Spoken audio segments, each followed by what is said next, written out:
You ever wonder why some brilliant ideas just take off while others crash and burn? Well, today we're going to dive into the secrets of the lean startup by Ries.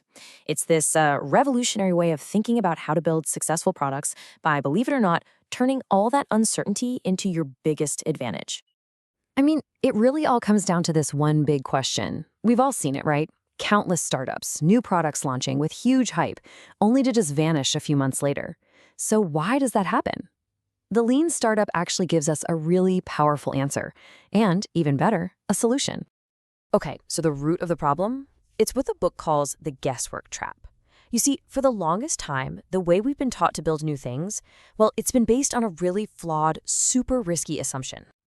So check this out. This really breaks down the two philosophies. You've got the old way, right? You spend months, maybe even years, building this supposedly perfect product in total secrecy. Then you have this one big, high-stakes launch. The lean way, it just flips that completely on its head. Instead of launching, you learn. You test your idea out super fast, you get feedback from actual customers, and then you adapt based on what you find out. And this right here is the biggest danger. It's not about failing to build your product correctly. No, it's about failing to build the right product in the first place. Think about it. All that time, all that money, all that passion, just completely wasted on a beautiful solution to a problem that, turns out, nobody really has. So, how do we avoid that massive trap? Well, you do it by shifting your entire goal. The point isn't to have a perfect launch day. The real objective is to learn as much as you can, as fast as you can. It's all about moving from just guessing to actually knowing. And the number one tool for doing this is something called the minimum viable product, or MVP. Now, it's really, really important to get this right. An MVP is not just a buggy, half-baked version of your final product. Not at all. It's a strategic experiment. It's designed to do one thing and one thing only, to help you learn. And you know what? An MVP can be surprisingly simple. I'm talking, before you write a single line of code, you could just throw up a landing page that describes your idea and see if anyone signs up. Or hey, make a short demo video explaining the concept. And if you do build something, just focus on that one single core feature that solves the main problem. The whole point is to test your big assumptions and to do it fast. This whole process brings us to another key idea: validated learning. This is basically the opposite of wishful thinking, right? It's not about asking your friends and family if they like your idea. It's about getting cold, hard proof, data from real users that shows you're actually on the right track. Your progress is measured in what you've learned, not just how busy you've been. And a huge part of this is making sure you're measuring what actually matters. There's this concept of vanity metrics. Things like page views, downloads, social media likes. Sure, they make you feel good, but they don't really tell you if your business is healthy. What you need are actionable metrics. Things like user retention, conversion rates, repeat purchases. These are the numbers that tell you how customers are actually behaving and if your product is really delivering value. Okay, so how does all this fit together?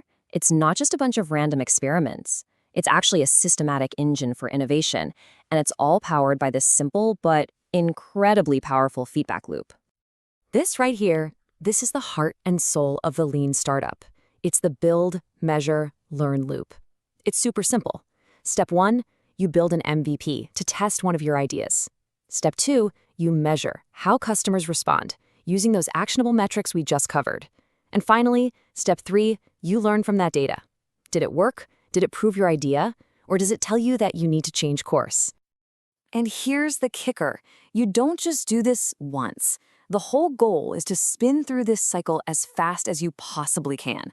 Every single trip through that loop is a chance to tweak, to refine, and to get that much closer to what customers really want. Your real competitive advantage isn't your idea. It's the speed at which you can learn. But what happens when the data comes back and tells you your brilliant idea was, well, wrong? That's not failure. Nope. In the lean startup world, that's a huge opportunity. It's called a pivot. So a pivot is a structured, strategic course correction. We're not talking about a small tweak here. It's a major shift in direction, and it's based on that validated learning you've been doing. You're still aiming for the same big vision, but you're changing the strategy for how you're going to get there. And this isn't just some abstract theory.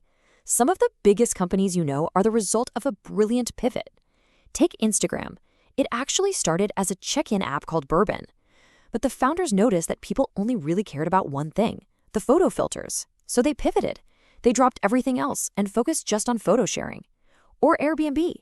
It started with the founders literally renting out air mattresses on their floor during a conference.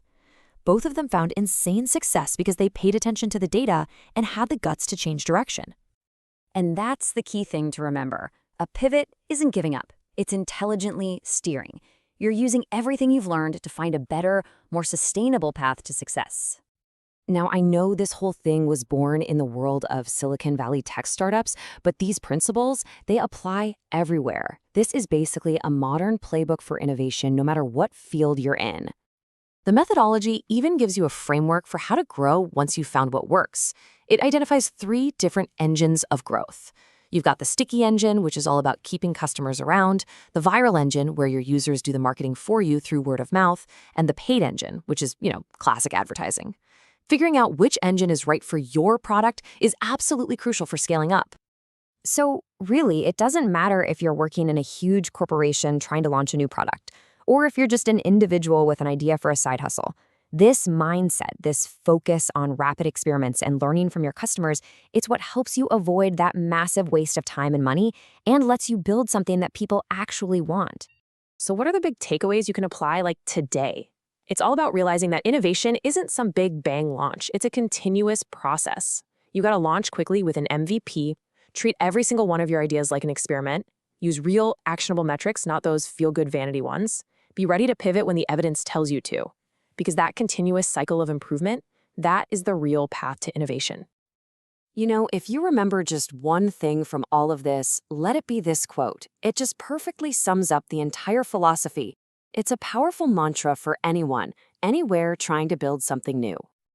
And so I'll leave you with a final thought. A challenge, really.